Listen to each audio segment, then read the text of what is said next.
কিসের খেলা? বলে খেলায় বিনোদ খেলা গোডা বনমালী, পুলিন বিহর করে গোডা ভক্ত মন্ডলী। আজ গৌর হরি খেলা খেলছেন, হরি নামের খেলা বাবা। যে খেলা কখনো আমার গৌর হরি খেলে নাই, কোনো দিন খেলে নাই।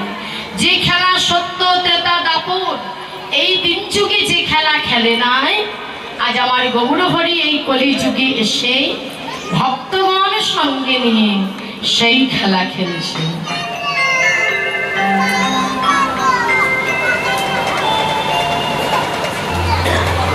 ভগবান শুধু একা খেলা খেলছেন না বাবা, আমরাও তো খেলা খেলি, তাই না? আমরা ইহ জগতে, এই মায়ার জগতে আমাদের অনেক খেলা আছে গো।